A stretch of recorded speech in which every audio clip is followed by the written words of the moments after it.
Hey guys, and welcome to your first time-lapse video. This is going to cover your first project, which is your illuminated letter personality poster project. At this point, you have seen the PowerPoint, and you also have probably watched or listened to a demonstration on how to do your thumbnails, so this shouldn't be too surprising for you guys. This is a time lapse of me creating an example for you, so this is something that will follow us along as we go. If you have looked at my thumbnails, you kind of have an idea of where I'm going with this, but we are going to be creating a piece on a final piece of paper rather than on a small image. So you're going to want to have paper that's probably at least computer size, which is 8.5 by 11. I think that my sketchbook is 7 by 10, so that'll also work. You just don't want to be working on anything too small because this should be a fairly detailed piece, and it's harder to do detail in small areas. So, if you look, I did add a frame to my paper so that I have a little bit of room in case I need to go over it. It also looks slightly cleaner than if you go all the way to the edge. So that's just something that I like to do in sketchbooks, even for final pieces. You can choose not to if you want, it's really up to you. So as you're watching this video, there will be certain points that are slowed down to show you details and so that I can go over some specific tips for you. Make sure that you tune in for those.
So at this point, you've seen me start to do my drawing. You also have probably noticed that I've been switching back and forth between my thumbnails and my final to make sure that I know where things are going, if I'm getting the elements that I want to have included on there.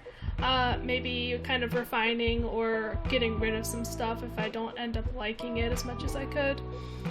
I also, due to some of the elements that I have on there, such as drawing a bow, I'm gonna look up reference images to use to kind of help me figure out what things look like and what the proportions are. You guys are kind of lucky in that you'll have your Chromebooks out for the entirety of class, so using Google Images is a really good resource because you can look at something and then have a better idea of what it looks like, how big is it, how big are things in relation to each other, and having those kinds of references can be really, really helpful for making your final piece. if you've noticed, I didn't know how to really get the arms or the limbs of the bow correct. So having that right there next to my screen is really, really helpful for figuring out what that actually should look like. And it makes it easier to then draw the other one on the right hand side.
this point, I also want to mention that I was using references for these birds as well. I found an image on Google and I started with the left one.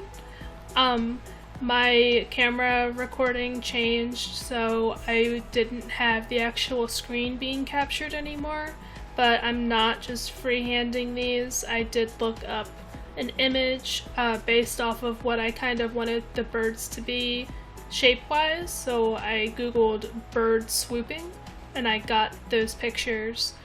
The one on the right is actually just a flip of the one on the left. So because I'm trying to make things symmetrical, I did my best to kind of make them look close.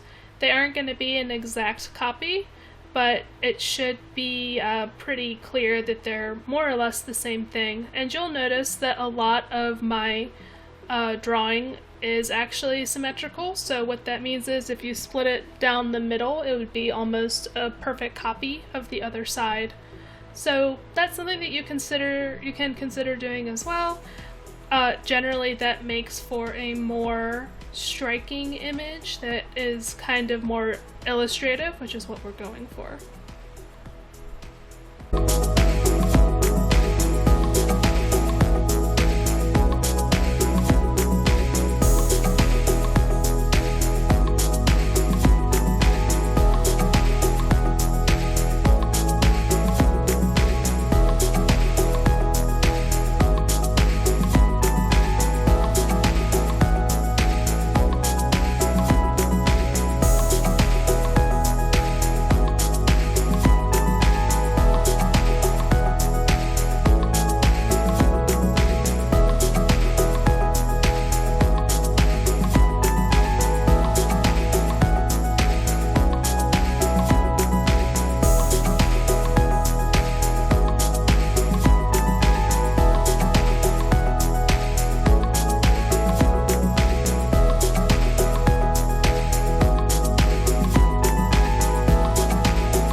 Okay guys, I hope that you found this video useful. Hopefully it's giving you a better idea of final expectations for this project. As it is our very first piece of art that we are making together, I'm not expecting perfection, but I do want to have all of the elements that I've asked for, so your 3 interests, your first or last initial, and then eventually we'll get to coloring, so I'll want to have it in either full grayscale through pencil and pen, or you can use colored pencils or markers, whatever you have on hand. Starting tomorrow, there will be a video up for the coloring process of this piece, and you can get started on coloring as early as tomorrow if you want. This drawing is not going to be turned in to Schoology, but you do want to have it done and ready for coloring by the start of next week. And I just want to see your thumbnails as of the end of the day on Friday, so make sure that those are turned in on Schoology. We will have the time lapse of this coloring going up tomorrow, and you can work on that over the weekend into next week. If you have any questions, please get in touch with me on Schoology IM, email, or during our office hours. See you later.